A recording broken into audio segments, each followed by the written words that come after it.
Section 2.2, adding integers. So now that we've been over what integers are, we sort of introduced the concept of negative numbers, sort of thinking of them as opposite numbers. Now we're going to start doing stuff with them. So we'll go through the operations. Section 2.2 is going to be adding. Section 2.3 is going to be subtracting. Believe it or not, I think it's fair to say adding and subtracting maybe are a little bit trickier than multiplying and dividing. The mechanics of multiplying and dividing, if you have negatives or a mixture of positives and negatives, really aren't all that different. But adding and subtracting is a little bit more involved. And so what we're going to do is break it down into two cases. So case one is going to be if you're adding with matching signs. And so that is a positive sign or a negative sign, right? Again, a lot of the time we don't really write a positive sign on a number. If we just see the number, we kind of assume it's positive. But obviously the negative sign means a number is negative. So the first case here is if we're doing a positive plus another positive or a negative plus another negative. So that is a case where we're sort of adding two numbers with the same sign.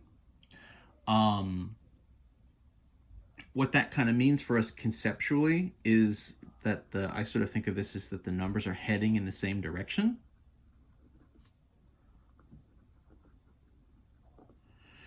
Right? If you have a positive and a positive together, you're sort of moving further to the right on the number line. If you have a negative and then another negative, both of those would be kind of represent sort of moving further to the left on the number line. And so two positives added together are going to take you further to the right. They're going to combine forces. Two negatives, if you add them together, are going to move further to the left, right? And you're going to get like a bigger negative number. So in any case, if they're heading in the same direction, right? What you're going to do is just, so add, we think of this maybe as, adding sort of the absolute values of the numbers. So that is, to a certain extent, ignore any kind of negatives, right? If the signs match, obviously a positive plus a positive, you would just add the same as we were doing in chapter 1. So two negative numbers, what you're going to do is just add whatever the values are, a negative 10 and a negative 6. You're just going to add a 10 and a 6, right, to 16. And then the result,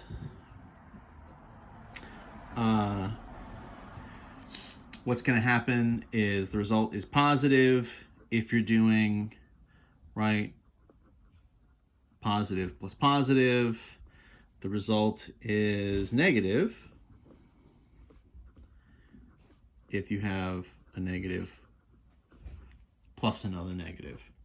So whatever your sort of the signs of the numbers that you're starting with, so two negatives versus two positives, you're just going to add the values, right? They're just going to get bigger, but they're moving in the same direction. So two negatives together are just going to give you a bigger negative number. Two positives are just going to give you a bigger positive number. Let's run a few examples here. So what did I say, right? So for instance, right, positive 10 plus positive 6, we'll do just short ones, right? Be positive 16, the one I said before. So what about, negative 10 plus, and so what we're going to see a lot of times with our notation, a lot of times we'll put the negative in parentheses. So negative 10 sort of plus a negative 6. I don't really need a parentheses here on my negative 10. You could do that. But you're going to see it here on the second number. We're going to try to avoid just like plus minus 10, right? That just looks weird.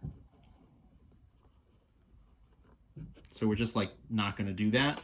And so what happens then is we'll throw a parentheses around it. Just to try to help clarify a little bit.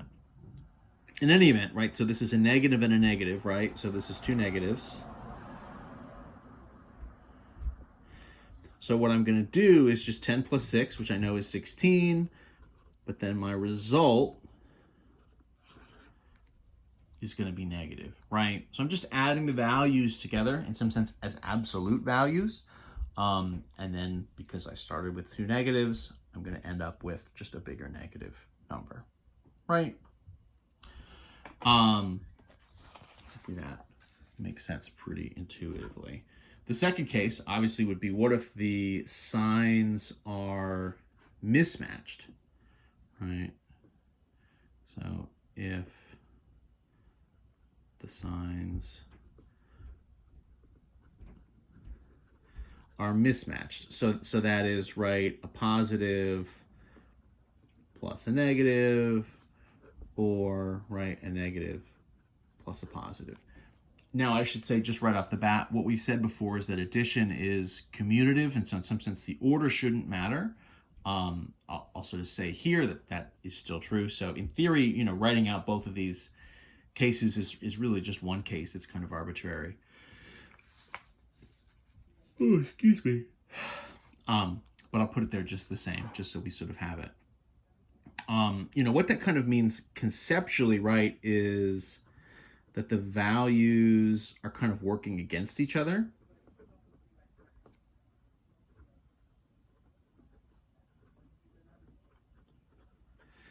Right, if the signs match and you have two positives and you're adding them, or you have two negatives and you're adding them, they kind of agree on what direction you're heading, and they're sort of combining forces, and you're getting a bigger value, and it's either a bigger negative or a bigger positive, right, depending on what you're starting with. If you have a positive and a negative number, well, now they're sort of working against each other. They're kind of moving in two different directions. And so what we really have is a subtraction problem. So what you're going to do is subtract the smaller value from the larger value, sort of as positive numbers, right? As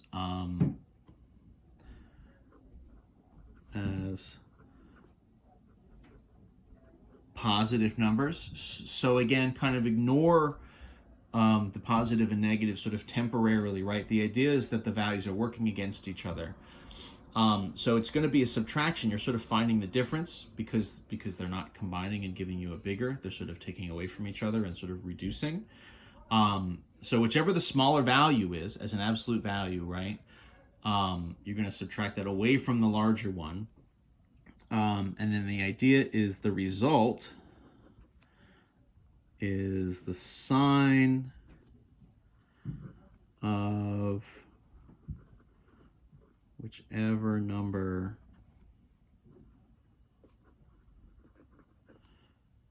was larger.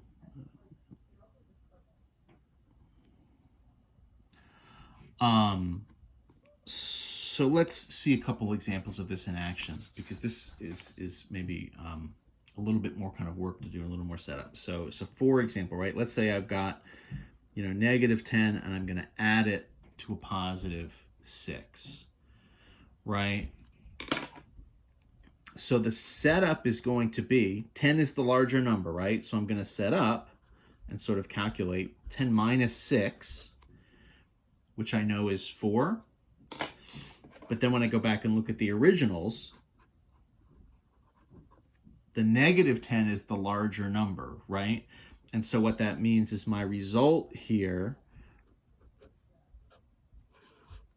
I know the number is 4, and then the sign should be negative, right? If I'm thinking of this in terms of, again, kind of the weight of the number, I mean, obviously 10 has more weight than 6. If 10 is negative and 6 is positive, they sort of work against each other and to a certain extent sort of cancel each other out. But because 10 has more value, 10 has more weight, once everything has canceled that it can, I have leftover negatives, right? They're sort of cutting each other down. I have 4 left over, and those are going to be negatives, the 4 that are left, because the 10 was negative, and that was the larger value. What are different ways we could see this? How about, let's do 15 plus negative 3 or something, right? This is an interesting one. Let's do this sort of setup at it as is. And then we'll kind of maybe see. So the setup here, right, obviously 15 is the larger value. So your setup here is going to be 15, right? And you're going to subtract the 3 away. So that would be 12. The 15 here is the larger number, which is positive. Maybe I'll mark here, right? The larger is negative and the larger, and this one is positive. So that means my result would be positive 12. Now, of course, I don't really write the positive sign when I do that. All I write is 12, right? The convention is you obviously have to write the negatives, but to a certain extent, positives we just sort of write as the base number. Positive is kind of our default situation. So when I'm writing out these examples and sort of writing out my numbers, if I have a positive result, I just say the number. I don't necessarily put an addition sign in front. You'll notice here, I mean, this is one where you can actually simplify it sort of quickly. You know, what I'll say here is if you have this sort of plus a negative number, you know, you can kind of note that like 15 plus negative 3, I mean, really that's equivalent to just doing a 15 minus 3, right? And so in this case, if I add a negative number, it really is kind of the same as just subtracting. So an alternate sort of version there you can do as you get more comfortable is if you see this, right, you know, adding a negative, it really just means you're subtracting 3. Obviously, it sort of depends a little bit what the situation is and what your leading number is here, whether or not that's helpful, but something to consider. We haven't officially talked about subtraction yet, but we'll just sort of note that as we're moving along. Let's do, well, so what was that? Result is negative, result is positive. I mean, let's do negative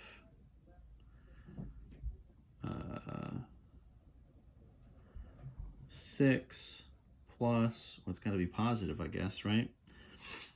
Maybe just 2, something like that. So 6 is the larger number, right? So we'll set up 6 minus 2. I mean, this is maybe one. I guess this is really just another one similar to what we did in the first one. I might kind of quickly run out of different variations here. Again, 6 is my larger number, right? It's negative. 6 minus 2, right? The difference there is 4 because the larger number is negative. That means my real result here is negative 4. That's pretty similar to the first example we did. I feel like I've you know, demonstrating there's only so many versions of this. Again, you could do examples with as many numbers as you want, but that's kind of what we would do to get started. So let me pause here. We'll talk through some properties in the next one, and we'll sort of do some extended examples maybe.